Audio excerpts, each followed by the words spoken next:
देखिए, खास करके ये कहना है कि रोज दिन आज करीब करीब 1 महीना 10-12 दिन मेरा जिला का अध्यक्ष बने हुआ है और इस पीरियड में बहुत सारे आम जनताओं का, मेरा कार्यकर्ताओं को बहुत सारे शिकायत अंचल और प्रखंड का रहा है।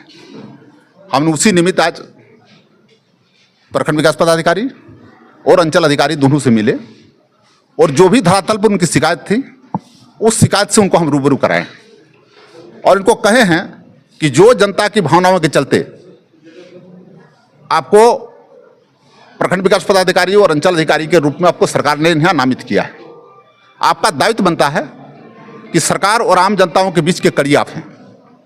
अगर किसी हालत में जनता के हित में आप काम नहीं करते हैं तो आप सरकार को बदनाम करने का काम कर रहे हैं। और हमारे माननीय मुख्यमंत्री हेमंत सोरेन जी का जो सपना है कि हमारे जमीनी स्तर का जो व्यक्ति हैं, जो बूथ स्तर का आदमी है, उस गरीब का काम हर हाल में होना चाहिए, उसके लिए जिम्मेवार पदाधिकारी प्रखंड विकास पदाधिकारी और अंचल अधिकारी है। इसीलिए हम इनको कहने आए हैं। हम कुछ प्रमाण के तौर पर भी इन लोग के पास रखे जो आप लोग सामने थे।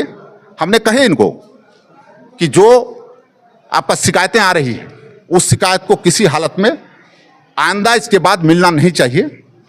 आप पूरी तरह से सरकार के योजनाओं को जमीनी स्तर पर उतारने का काम करें और उससे इन्होंने आश्वस्त किया है कि अगर इसके पहले अगर किसी प्रकार का कुछ गलतियां हुई है तो उसका पुनरावृत्ति नहीं होगी। यहाँ के ये अंचलाधिकारी हैं, दिन के उसके लिए भी हमने आपके सामने प्रश्न किया कि आपको 10:30 बजे यहाँ आना है और आप जब यहाँ अंचल में आपका आवास है, प्रखंड विकास पदाधिकारी का आवास है, आज से करीब 1 साल पहले हमारे माननीय विधायक उमाकांत रजक जी यहाँ प्रखंड का दौरा किए थे और उन्होंने प्रखंड विकास पदाधिकारी से भी प्रश्न किए थे कि आप यहाँ क्यों नहीं रहते हैं।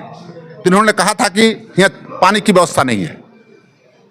उसी समय डीसी साहब से बात किए और डीसी मैडम उस समय बोली कि आप अगर प्रखंड विकास पदाधिकारी होने के बाद एक चापाकल की व्यवस्था आप नहीं करा सकते हैं तो आप प्रखंड में क्या विकास करिएगा। उसके बावजूद भी ये नहीं रह रहे हैं। ये तो निश्चित तौर पर गंभीर मुद्दा है। इस मुद्दे पर हम सरकार से बात करेंगे, सरकार से मुख्यमंत्री जी को भी हम लिखेंगे कि अगर अंचल अधिकारी और बीडीओ अगर यहाँ नहीं रहता है प्रखंड विकास पदाधिकारी तो ये चिंतनीय बात है। हमने तो इस बात को भी कहे कि अगर प्रखंड विकास पदाधिकारी का बात अगर कोई कर्मचारी या उनसे संबंधित कोई पदाधिकारी अगर नहीं मानता है, कर्मचारी नहीं मानता है तो ये चिंतनीय बात है। इससे ज़्यादा अनुशासनहीनता क्या हो सकता है। ये अनुशासनहीनता है और अनुशासनहीनता अगर करते हैं तो उसके पीछे क्या मनसा है वीडियो साहब का, ये तो वीडियो साहब बताएंगे। हमने वीडियो साहब से सारी बात पूछी। नामकरण बार हो या पंजीकृत हो, हाँ। यहाँ पर भ्रष्टाचार का बोलबाला भ्रष्टाचार है। कोई दलाल यहाँ काम कर रहा है, हम दलाल का नाम भी बताए हैं कि अगर कोई दलाल अगर यहाँ काम करता है, वो दलाल अगर हावी है तो आज के बाद दलाल पर लगाम लगाएंगे सीओ साहब। दलाल पर किसी हालत में दलाल का यहाँ दलाली नहीं चले।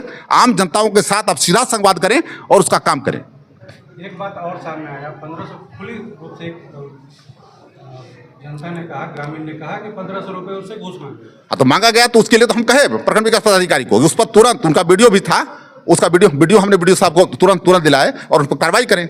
उनको अनुशासनहीनता में उसको नौकरी से उनको बर्खास्त करने का सरकार को अनुशंसा करें, डीसी साहब को अनुशंसा करें उसके बारे में।